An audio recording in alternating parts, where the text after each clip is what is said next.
पिछली कक्षा में आपने क्लास में पढ़ा था घर्षण बल के बारे में, ठीक है। घर्षण बल क्या होता है आपको याद है? थोड़ा जोर से बोलिए। दो पृष्ठों के बीच गति का विरोध करने वाले बल को, फिर से बोलिए एक बार जोर से।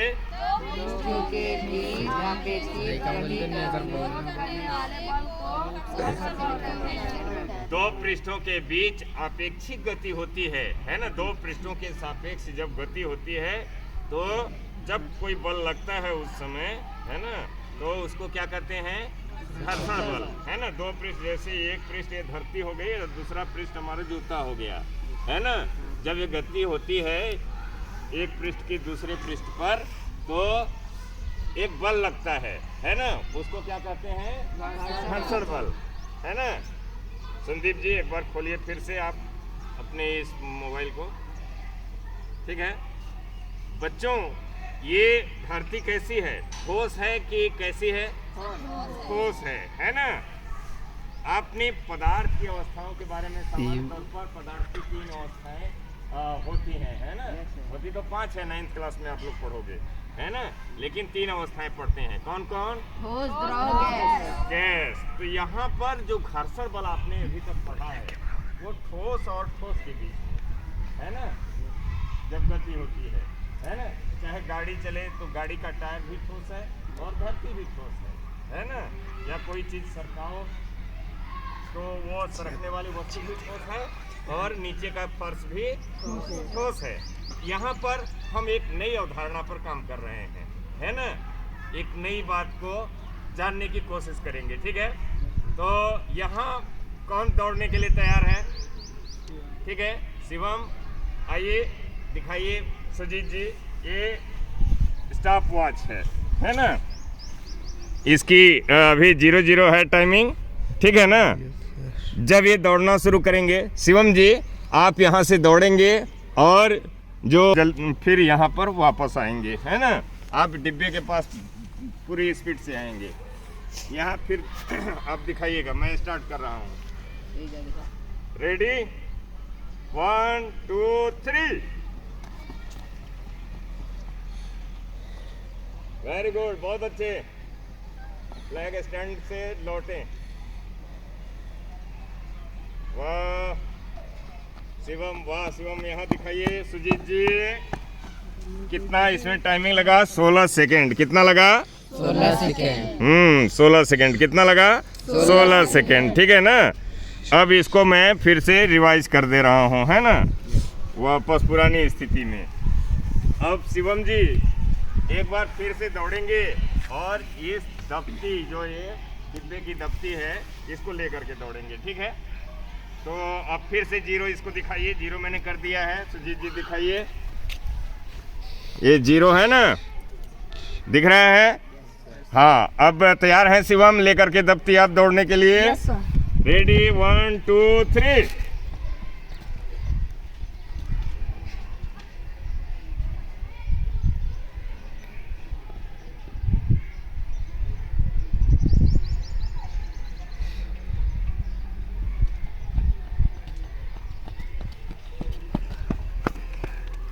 अठारह सेकेंड लग गए।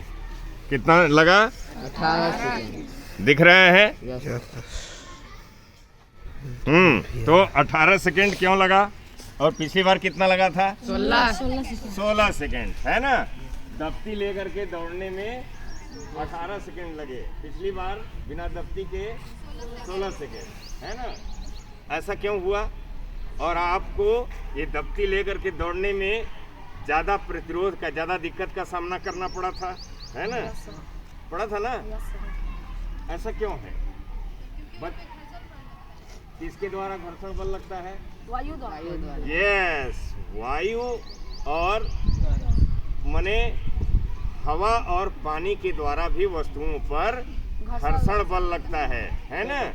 हवा और पानी के द्वारा भी वस्तुओं पर घर्षण बल लगता है ना।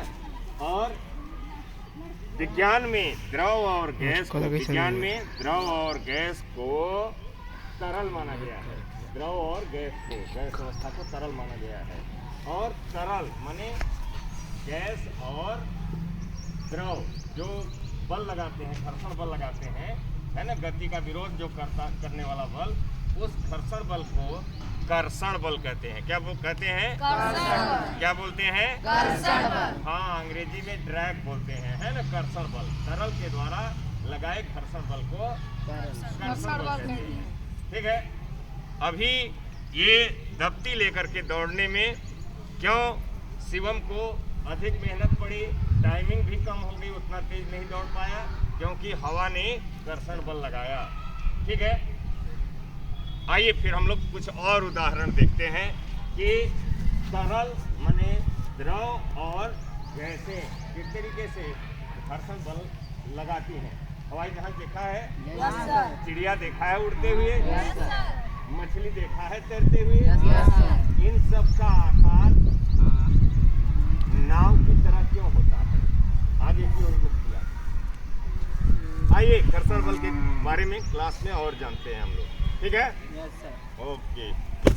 ये आपका फोम और ये बंटी जो है दोनों क्या है? लगभग बराबर है ना? एक मिनट देखिए, ये बंटी और ये आपका दोनों बराबर है ना? हिल रहा है, हवा बंद कर, है ना, लगभग बराबर है। ठीक है। अब हम क्या करते हैं, ये दोनों को लेते हैं। ठीक है।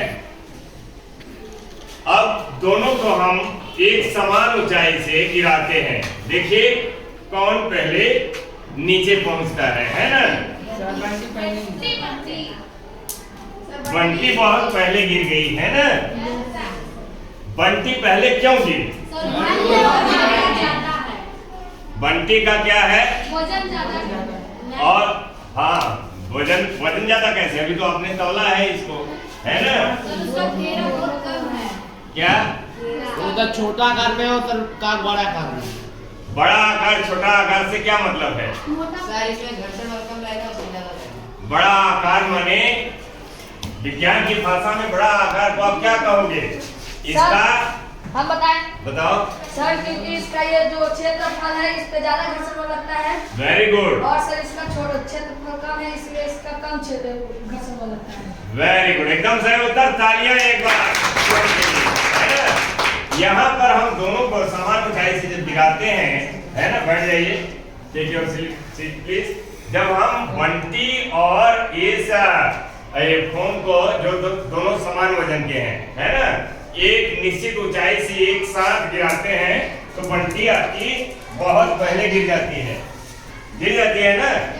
क्यों गिर जाती है? क्योंकि वजन समान होने पर, भार समान होने पर भी इसका क्षेत्रफल अधिक है। इसका क्षेत्रफल क्या है? अधिक है। और इसका क्षेत्रफल कम है। जैसे ठोसों को जब आप पढ़ रहे थे, ठोसों के मध्य लगने वाला घर्षण बल वो भी क्षेत्रफल पर निर्भर करता है। तो यहाँ भी जो कर्षण बल है ना, यहाँ हवा में जो घर्षण बल लगता है उसको क्या बोलते हैं? कर्षण बल। क्या बोलते हैं? कर्षण बल। हाँ, ये कर्षण बल ये भी क्षेत्रफल पर निर्भर करता है। गति करती वस्तु के क्षेत्रफल पर, काहे पर निर्भर करता है? क्षेत्रफल पर। किसके क्षेत्रफल पर? सर कौन आ रहा है सर? गति करती हुई वस्तु, ये जब यहाँ छोड़ते हैं तो ये गति करने लगती है ना? तो गति करती हुई वस्तु के क्षेत्रफल पर ये कर्षण भी निर्भर करता है। ठीक है, क्लियर है? चाहे वो हवा में चल रही हो और चाहे पानी में, है ना? इसलिए इस कर्षण को कम करने के लिए मछलियों का आकार कैसा होता है? नाव के जैसे। नाव के जैसा, ऐसे आकार होता है ना? हाँ, ऐसे, ताकि इसको कम से पानी को आसानी से चीर सके, है ना? कम से कम इनको घर्षण बल का सामना करना पड़े, है ना? और कम से कम इनकी ऊर्जा की खपत घर्षण बल से पार करने में लगे, है ना? ऐसे जीवधारियों का विकास हुआ। ठीक है। आप चिड़िया ही देखिए, जब चिड़िया उड़ती है ना, तो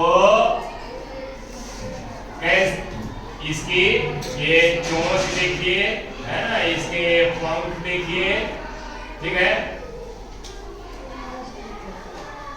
इस तरीके से ये शरीर कैसा होता है, चोंच आगे हो जाती है और 2 मिनट बाद मैंने चिड़िया जब उड़ती है तो किस तरीके से आकार हो जाता है। आप हवाई जहाज ले लीजिए, हवाई जहाज का आकार कैसा होता है,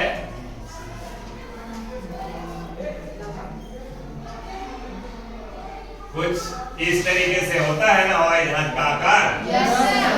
ऐसा क्यों होता है, ताकि इन सभी को कम से कम घर्षण बल यानी कर्षण बल का सामना करना पड़े। क्लियर है? Yes sir. अब हम थोड़ा सा और देखेंगे, ठीक है, बंद करें। नाव बनाई है आप सभी को पार करने के लिए, ठीक है। मेरी नाव को देख रहे हैं, एक काली काली नाव है ना, मैंने इसमें दो धागे बांध के रखे हुए हैं, ठीक है, और ये तगाड़ी रूपी नदी में ये तैर रही है ना। अब इस नाव पर मैं आपका ये पेंसिल बॉक्स जो है रख देता हूँ। ये बगल में एक और भाई रंजीत की भी नाव है ना, ये भी चल रही है, ठीक है। अब मैं इनवाइट करता हूँ आरती को। मैंने अपनी नाव में 2 डोरियां लगाई हैं, है ना, ठीक है। आप इन दोनों डोरियों से बारी बारी से नाव को खींचने की कोशिश करेंगे, है ना। लीजिए, पहले इस वाली डोरी से नाव को खींचिए अपनी ओर, ठीक है, धीरे धीरे, नहीं डूब जाएगी, ठीक है। आपने देखा, थोड़ा सा हल्का सा बल लगाया तो आ गई, है ना। अब आप इस वाली डोरी से नाव को खींचिए, हमारी नाव को। किस डोरी से खींचने में आसानी है? यस, वेरी गुड, है ना। इस डोरी से खींचने में थोड़ा नजदीक से दिखाइए, क्यों आसानी है? क्योंकि ये डोरी किनारे कोने पर बांधी हुई है। कहाँ बांधी हुई है? कोने पर। तो जब पानी में ये कोना जब चलता है तो ये आसानी से पानी को 2 हिस्सों में बांट देता है ना, और इसको कम से कम कर्षण बल का सामना करना पड़ता है। और जब हम ऐसे खींचते हैं तो अधिक पानी का सामना करना पड़ता है, प्रतिरोध का, तो अधिक कर्षण बल का सामना करना पड़ता है। इसलिए इस चौड़े हिस्से से जब नाव को आप खींचते हैं चौड़े हिस्से की ओर से, तो थोड़ा हल्का सा अधिक बल लगाना पड़ता है। क्लियर है? तो वेरी गुड, तालियां। बंटियां हैं, देख रहे हैं, एक और समान वजन की भी हैं, ठीक है ना। अब यहाँ पर एक बंटी को मैं इस पानी में डालूंगा और एक बंटी को बाहर से। देखिएगा कौन पहले तली में पहुंचती है, कौन पहले पहुंची? ये वाली, बाहर वाली, है ना, क्योंकि ये पानी जो है अधिक घना है, इसलिए इसमें कर्षण बल अधिक लग रहा है ना, घना होने की वजह से, ठीक है। यहाँ भी विभिन्न आकार के पत्थर जो है आपको अलग अलग टाइमिंग से, ये वो नुकीला था जल्दी पहुंच गया, ये चौड़ा है थोड़ा देरी में पहुंचता है ना। ये अगर ये चपटा है, इसको खड़ा करके ऐसे डालेंगे तो ये चपटा था, है ना, और ये लगभग नुकीला है, ये जल्दी पहुंच गया, है ना। चलिए ठीक है, तो आपने देखा कि जो चपटी चीजें होती हैं, आप एक कागज ले आइए, कागज एक पन्ने का, रद्दी कागज,